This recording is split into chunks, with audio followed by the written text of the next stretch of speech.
Good morning all. आज के class में हम लोग एक नए बिंदु पे चर्चा करेंगे, एक नए टॉपिक को डिस्कस करेंगे।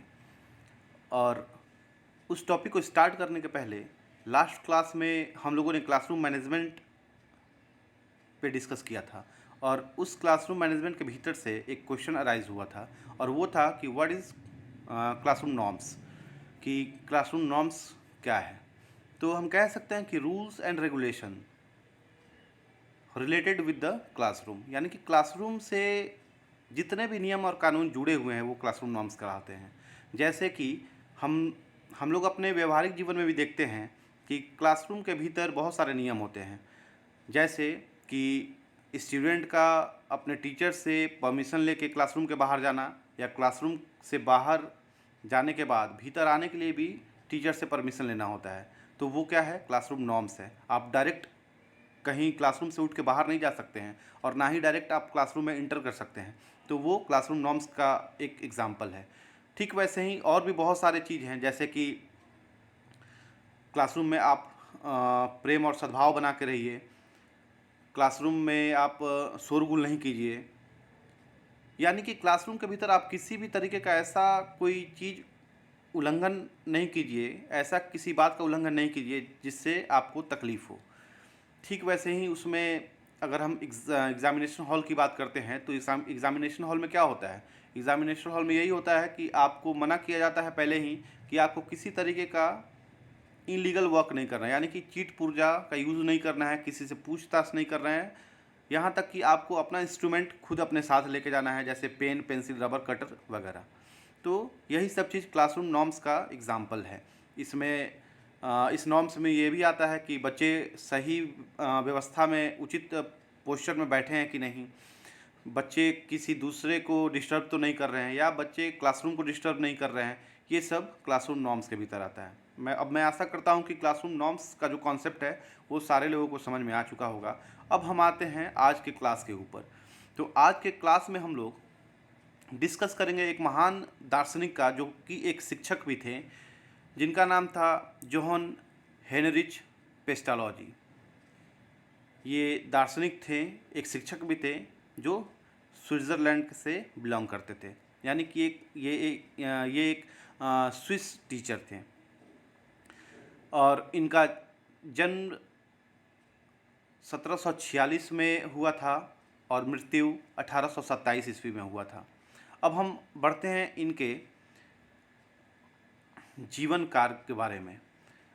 उससे पहले जो पेस्टोलॉजी के द्वारा एक लाइन दिया गया था, जो था कि education is the natural harmonious and progressive development of man's innate powers, यानी कि शिक्षा मनुष्य की समस्त शक्तियों का स्वाभाविक, समरसतापूर्ण एवं प्रगतिशील विकास है। ठीक है। जो अगर एजुकेशन की बात हम करते हैं, तो वो मनुष्य का जो समस्त शक्ति है उसका स्वाभाविक, समरसतापूर्ण एवं प्रगतिशील विकास है। ओके। अब हम आते हैं इनके जीवन परिचय पे, लाइफ स्केच पे। तो जॉन हेनरिच पेस्टालॉजी का जन्म सन 1746 में स्विट्ज़रलैंड के ज्यूरिख नामक नगर में हुआ था। स्विट्ज़रलैंड में एक ज्यूरिख नाम का शहर है, वहीं पे इनका जन्म हुआ था। वे महज 5 साल के ही थे कि उनके पिता का देहांत हो गया, जो कि एक प्रसिद्ध डॉक्टर थे। इसलिए उनका लालन पालन जो है उनकी माता के द्वारा हुआ, और उनके दादा जो कि पड़ोस के गांव में पादरी थे। तो अपने इन दोनों अभिभावकों के सद्गुणों से प्रभावित होकर उनके मन में अपने दलित और असंस्कृत भाइयों को पढ़ा लिखा कर ऊपर उठाने की भावना जागृत हुई। चूँकि माँ और दादाजी यही दोनों उनका पालन पोषण किए थे, तो जितने भी दलित और असंस्कृत उनके अगल बगल के पास पड़ोस के लोग थे, उनको पढ़ाने और लिखाने का इनका मन किया। उनकी प्रारंभिक शिक्षा गांव के ही स्कूल से हुई। उसके बाद वे विश्वविद्यालय में एडमिशन लिए। एडमिशन तो विश्वविद्यालय में ले लिए, लेकिन वो अपना विश्वविद्यालय का शिक्षा पूर्ण नहीं कर पाए और वो असफल हो गए। उसके बाद उन्होंने कानून की पढ़ाई प्रारंभ की, जिससे जनता के अधिकारों की रक्षा की जा सके। वो कानून की पढ़ाई किए ताकि वे जो जो भी उनके आसपास के लोग हैं उनकी रक्षा कर सकें। सन 1769 ईस्वी में कृषकों की दयनीय स्थिति से परेशान होकर उसने नायहोफ में कृषि कार्य प्रारंभ कर दिया और कृषकों को खेती के नए आयामों को बताना प्रारंभ किया, किंतु उचित प्रबंध न होने के कारण उन्हें क्षति उठानी पड़ी। अब बात है कि 1769 की, उस समय ये जो भी किसान भाई इनके थे, उन लोगों की दयनीय स्थिति को देखते हुए नायहोफ एक जगह है स्विट्ज़रलैंड में, वहाँ पे ये कृषि कार्य प्रारंभ किया और सारे किसानों को मोटिवेट करना शुरू किए, नए नए टेक्नोलॉजी को यूज़ करना बताने लगे। लेकिन चूँकि वहाँ का प्रबंधन सही नहीं था तो उनको बहुत सारा क्षति उठाना पड़ा और वो सक्सेस नहीं हो पाए। फिर 1797 में वे 17 वर्षों के निरंतर प्रयास से उसने जो विचार सिद्धांत रूप में एकत्रित किए थे उन्हें व्यवहारिक रूप देने का अवसर उन्हें मिला। 1797 में जब 17 वर्ष के निरंतर प्रयास के बाद जो भी विचारधारा, जो भी सिद्धांत इन्होंने प्रैक्टिकल किया था, उन्हें व्यवहारिक जीवन में लाने का इनको मौका मिला। स्विट्ज़रलैंड में हुए युद्ध के फलस्वरूप स्टेंज नामक गांव में एक अनाथालय स्थापित किया गया, जिसका कार्यभार संभालने के लिए पेस्टोलॉजी को चुना गया। उस दौरान स्विट्ज़रलैंड में एक युद्ध हुआ था, उसके फलस्वरूप स्टेंज नामक एक जगह था, एक गांव था, जहां पे अनाथालय स्थापित किया गया और उसका कार्यभार किसको दे दिया गया? पेस्टोलॉजी को। उन्होंने वहां पर 80 बच्चों के शिक्षण की एक नई विधि निकाली, जिसे अनसाउंग शिक्षण विधि या प्रिंसिपल ऑफ अनसाउंग कहते हैं। तो एक क्वेश्चन अराइज होता है कि अनसाउंग शिक्षण विधि के जन्मदाता कौन थे? तो पेस्टोलॉजी। सीटेट में बहुत बार होता है कि इस टाइप का क्वेश्चन आ जाता है। यह विधि प्रत्यक्ष अनुभव एवं निरीक्षण पर आधारित थी। अब जो अनसाउंग शिक्षण विधि थी वो किस चीज़ पर आधारित थी? प्रत्यक्ष अनुभव एवं निरीक्षण पर, यानी कि जो आप अपने आँखों के सामने महसूस कर रहे हैं या ऑब्जर्वेशन कर रहे हैं, उस चीज़ पे आधारित थी। परंतु सरकार ने वह भवन 6 महीने के अंदर वापस ले लिया और पेस्टोलॉजी को वह जगह छोड़ जाना पड़ा। 1799 ईस्वी में बगडार्फ में उन्होंने एक सहायक शिक्षक का पद स्वीकार किया। तो पेस्टोलॉजी 1799 में सहायक शिक्षक के पद पर चुने गए। वहाँ उन्होंने शिक्षण संबंधी विचार को व्यवस्थित और उन्नत तथा प्रभावशाली बनाया। उन्होंने व्यवहारिक रूप प्रदान किया, यहाँ पर अपना प्रसिद्ध उद्देश्य भी व्यक्त किया। अब उनका एक प्रसिद्ध उद्देश्य था, जो क्या था? वो था कि मैं शिक्षा को मनोवैज्ञानिक बनाना चाहता हूँ। ये एक लाइन है जो पेस्टोलॉजी के द्वारा दिया गया था कि मैं शिक्षा को मनोवैज्ञानिक बनाना चाहता हूँ। उसने शिक्षण विधि एवं विचार से संबंधित अनेक ग्रंथों की रचना भी की। अब इसके साथ साथ जो पेस्टोलॉजी हैं वे बहुत सारे ग्रंथों और विचारों की रचना भी करते हैं। इससे पेस्टोलॉजी की ख्याति जो है, जो गुडविल है पेस्टोलॉजी की, मान सम्मान है, वो दूर दूर तक पहुंच जाती है। किंतु 1824 ईस्वी में उसे यह विद्यालय भी बंद करना पड़ देता है। अब जब यह विद्यालय 1824 ईस्वी में बंद हो गया, उसके ठीक 3 साल बाद सन 1827 ईस्वी में वह इस संसार से विदा हो जाते हैं। तो ये रहा उनका जीवन कार्य कि वे कब जन्म लिए, कब कहाँ पढ़ें, कहाँ बढ़ें, या कहाँ पे कार्य किया, ये सब। अब कुछ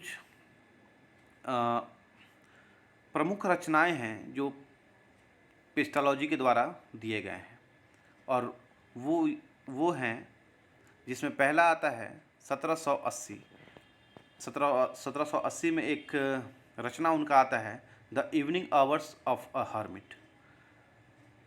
ठीक उसके एक साल बाद 1781 में आता है लर्न एंड गटरल्ड। ठीक उसके एक साल बाद 1782 में आता है क्रिस्टोफर एंड एलिजाबेथ। ठीक उसके बाद 1801 ईस्वी में आता है लेटर्स टू ग्रीव्स। फिर 1801 ईस्वी में एक और आता है हाउ गटर्ड टीचेज हर चिल्ड्रेन। तो ये जो महत्वपूर्ण रचनाएं हैं जो किसके द्वारा थी? पेस्टोलॉजी के द्वारा।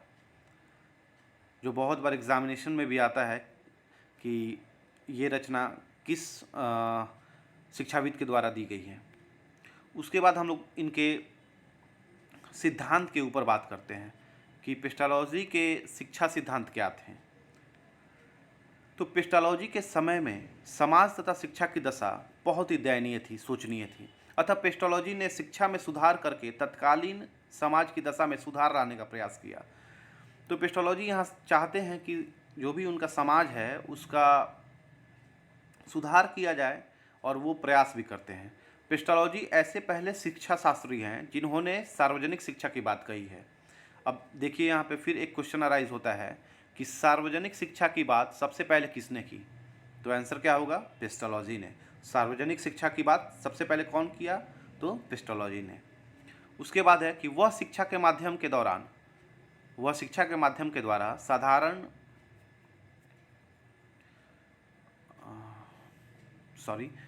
उनका मानना था कि शिक्षा की परंपरागत विधियाँ उसके सिद्धांतों के अनुकूल नहीं है। यानी कि जो भी ट्रेडिशनल टेक्निक थी शिक्षा की वो अपने सिद्धांतों के अनुकूल नहीं मानते थे। वह शिक्षा के माध्यम के द्वारा साधारण व्यक्तियों की दयनीय दशा को सुधारना चाहते थे। पेस्टालॉजी शिक्षा के माध्यम के द्वारा ही जो भी साधारण व्यक्ति हैं उनके दयनीय दशा को सुधारना चाहते थे। उसके द्वारा प्रतिपादित शैक्षिक सिद्धांत निम्नलिखित हैं। अब जो शैक्षिक सिद्धांत है पेस्टालॉजी के द्वारा हम लोग उसकी बात करते हैं। तो पहला, पेस्टालॉजी के अनुसार बालक की शिक्षा सहज तथा स्वच्छंद वातावरण में होनी चाहिए, किंतु विद्यालय का रूप परिवार जैसा होना चाहिए। अब पेस्टालॉजी ये मानते हैं कि बालक का जो शिक्षा है वो बहुत ही आसान, सरल और सहज और एक सौहार्दपूर्ण वातावरण में होनी चाहिए। और साथ ही साथ विद्यालय का जो फॉर्मेशन है वो परिवार के जैसा होना चाहिए। उनके विचार से माता पिता के स्नेह से ओतप्रोत स्वाभाविक वातावरण में बालक में विश्वास, रुचि तथा निष्ठा विकसित होती है। जैसे कि घर परिवार में बच्चों का जो मान सम्मान और प्यार मिलता है बच्चों को गार्जियन की तरफ से, तो जो भी बच्चों के भीतर विश्वास, रुचि और निष्ठा विकसित होते हैं उसी तरीके का वातावरण विद्यालय में भी दिया जाए। पेस्टालॉजी ने लिखा है कि जैसे वृक्ष बिना जड़ के नहीं बढ़ सकता, उसी प्रकार बालक बिना विश्वास और प्रेम के उन्नति नहीं कर सकता। बात ठीक भी है कि वृक्ष कोई भी हो बिना जड़ के बड़ा नहीं हो सकता। ठीक उसी प्रकार किसी भी बच्चे के भीतर विश्वास और प्रेम का होना जरूरी है, तभी वो उन्नति कर सकता है अपने जीवन में। पेस्टालॉजी ने इस अमानवीय तथ्य एवं मनोवैज्ञानिक सत्य की ओर ध्यान आकर्षित किया तथा बालक को आरंभिक शिक्षा परिवार में देने की बात कही है। तो यहाँ पे फिर से वही बात आती है कि बच्चों का जो प्रारंभिक शिक्षा हो वो परिवार के भीतर हो, ताकि उनके भीतर विश्वास, रुचि और निष्ठा बढ़ सके। अब आता है सेकंड बात कि सेकंड सिद्धांत क्या है पेस्टालॉजी का। तो पेस्टालॉजी ने लिखा है कि एक छोटा सा बीज जिसमें संपूर्ण वृक्ष का स्वरूप निहित है वो दिया जाता है। वह उपयुक्त वातावरण पाकर संपूर्ण वृक्ष बन जाता है। बालक भी बीज के समान है, बालक भी ठीक उसी बीज के समान है। बालक में वे सब शक्तियाँ छिपी हैं जो उसके जीवन काल में विकसित होने वाली हैं। तो पेस्टालॉजी के अनुसार बालक जब जन्म लेता है तो उसमें कुछ मूल प्रवृत्तियाँ एवं बौद्धिक तथा नैतिक शक्तियाँ निहित होती हैं जो कि उसके हेरिडिटी से मिलती है, अनुवांशिकता से मिलती है। बालक की शिक्षा इस प्रकार होनी चाहिए जो बालक की बौद्धिक, नैतिक एवं रचनात्मक शक्तियों का सामंजस्यपूर्ण विकास करे तथा उनमें पूर्णता लाए। यहाँ पे बौद्धिक, नैतिक और रचनात्मक शक्ति में कोऑर्डिनेशन लाने की बात की जा रही है। उसके बाद है थर्ड कि शिक्षा क्रमिक होनी चाहिए। जिस प्रकार प्रकृति में सभी वस्तुएं एक क्रम में बढ़ती हैं, उसी प्रकार बालकों की शिक्षा में भी एक क्रम रहना चाहिए। बालकों की शिक्षा में उनकी विभिन्न अवस्थाओं, रुचियों, विशेषताओं तथा सीमाओं का ध्यान रखा जाना चाहिए। इसके लिए उन्हें सरल विषय पहले पढ़ाए जाने चाहिए। अब ये कैसे होगा? तो जो शिक्षा का क्रम है सरल से कठिन की ओर, एक टर्म आता है सिद्धांत कि सरल से कठिन की ओर, यानी कि बच्चों को पहले सरल चीज़ों को बताया जाना चाहिए ताकि उनका कॉन्सेप्ट क्लियर हो, और ठीक उसी सरल चीज़ों को बताते बताते आप उसका लेवल हाई कीजिए। अगर हम लोग इसको ग्राफ से समझ सकते हैं तो कह सकते हैं कि ये ग्राफ है जिसमें इस बिंदु पे अगर कोई स्टूडेंट है तो सरल से कठिन की ओर बच्चे को बढ़ना चाहिए ताकि वो उसका कॉन्सेप्ट अच्छा हो सके। उसके बाद जो फोर्थ पॉइंट पेस्टोलॉजी के अनुसार है, शिक्षा प्रत्येक व्यक्ति का जन्मसिद्ध अधिकार है। शिक्षा देने के संबंध में मानव में कोई भेद नहीं किया जाना चाहिए, यानी कि इक्वालिटी की बात की गई है कि शिक्षा हर एक बच्चे का, हर एक व्यक्ति का जन्म सिद्ध अधिकार है। अगर वो जन्म लिया है इस धरती पे तो शिक्षा उसका अधिकार है और उसमें किसी भी तरीके का भेदभाव किसी के द्वारा नहीं किया जाना चाहिए। अतः पेस्टोलॉजी ने सार्वजनिक शिक्षा पर बल दिया है। तो ये सार्वजनिक शिक्षा का ही एक बात है जो पेस्टोलॉजी के द्वारा किया गया है। फिफ्थ है कि ज्ञान में मनोवैज्ञानिक तत्व होना चाहिए, न कि तार्किक। जो भी बात हो वो मनोवैज्ञानिकता के आधार पर आधारित हो। रस्क के अनुसार पेस्टोलॉजी का उद्देश्य शिक्षण की सच्ची प्रकृति की खोज करना था ताकि मनोवैज्ञानिक सिद्धांतों पर निर्देशन को आधारित किया जा सके और ऐसी शिक्षण पद्धति का निर्माण किया जा सके जो पूर्णतः मनोवैज्ञानिक हो। यानी कि पेस्टोलॉजी हमेशा से यही चाहते थे कि जो भी शिक्षा की बात की जाए या जो भी शिक्षा की खोज की जाए वो मनोवैज्ञानिकता पर आधारित हो। इस प्रकार शिक्षा को मनोवैज्ञानिक रूप देने वाला यह प्रथम विचारक था। तो एक क्वेश्चन फिर से अराइज होता है कि शिक्षा को मनोवैज्ञानिक रूप देने वाला प्रथम विचारक कौन था? तो आंसर होगा पेस्टोलॉजी। आप लोग देख रहे होंगे कि कैसे कैसे भीतर से हम लोग क्वेश्चन अराइज करते जा रहे हैं और साथ ही साथ उसका आंसर भी देखते जा रहे हैं। अब यहाँ पे हम लोगों ने पेस्टोलॉजी के बारे में कुछ जानकारी हासिल की। अब नेक्स्ट क्लास में हम लोग पेस्टोलॉजी का जो भी पेस्टोलॉजी के अनुसार शिक्षा का अर्थ है, पेस्टोलॉजी के अनुसार शिक्षा का उद्देश्य है और करिकुलम ऑफ एजुकेशन क्या होना चाहिए पेस्टोलॉजी के अनुसार, उन सब बातों को देखेंगे। Thank you.